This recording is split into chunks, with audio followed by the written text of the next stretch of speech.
Hey guys, it's Josh and Serena from OurStorySoFar. We're here for this week's CTFxCinema. We watched The Rum Diary with Johnny Depp and other peoples. I'm glad I picked this movie because I wanted to see it, but... We'll get into it. Into should you see it later. Let's go a quick overview. Johnny Depp was like a freelance journalist, brought to Puerto Rico, copied a newspaper. Yeah, he wrote a few novels, but they never got published, so he ends up working at this... I don't even think they ever got read by anybody. Yeah, he ends up working at this, newspaper that's, right about to close its doors. It's kind of just, a newspaper full of, people that aren't real writers, I guess, or just a bunch of alcoholics. Pretty much. That's what the chief editor was the people here, they're alcoholics, and that's why we have such an issue with this newspaper. He meets a girl, the girl's engaged to a crazy rich guy. Crazy rich douchebag guy. Yeah. Crazy rich douchebag guy wants to try to help him out and write for us and be illegal with us. And then he's like, and then he screws it up. And then girl leaves. Girl comes with Johnny Depp. Girl leaves Johnny Depp. Yeah. And then they want to print the paper to tell all the illegal things that the rich guys were doing. Rich guys steal all the newspaper stuff. Yeah. It's basically what happened. Yeah, and then he went back on and the then boat. He stole the rich guy's boat. And then went back to New York. Yeah.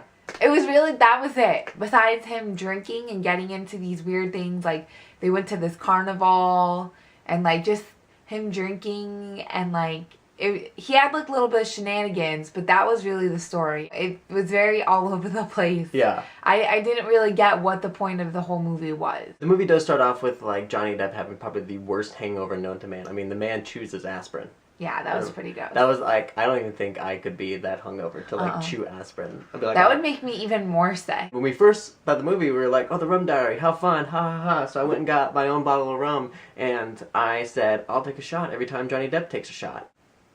However, that seemed like a bad idea in the first 5 minutes of the movie. He had all those miniatures, and he just, would go crazy with them. Yeah, and we later found out that he drank 161 miniature bottles, like a boss. But then you get introduced to this Moberg, who also works there, and he's a crazy alcoholic, which I think Johnny Depp's character... I don't even think just an alcoholic. I know, he was just out there. I think that's what Johnny Depp's character would have been like if he had worked at that newspaper for longer than he did. He was making crazy alcohol, and then he gave them these drugs that you put in your eyeballs, and some crazy freaking sort of Visine that I'd never want to find. But the best part was after Johnny Depp and his friend character, they both took it. They realized that they were high and going crazy, and they're like, let's drink some rum. That is not the answer. In this movie, that's the answer to everything. But I don't know if there's at least a 30-second part of this movie where you do not see Johnny Depp with a drink in hands or drinking it.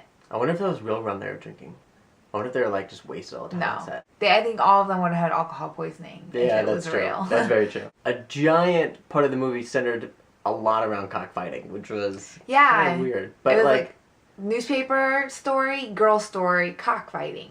Then newspaper girl, cockfighting, and then it ended up being cockfighting newspaper girl, and then that was it. My one shining moment, and a little pun on words there, is when he first went to a rich guy's island, and then he was like, oh god, and it was a turtle, and its shell was covered in rhinestones. that I like turtles kid would have been freaking out. He'd be like, oh god, turtle. I know. That's the most fanciest turtle I've ever seen. I want that for myself.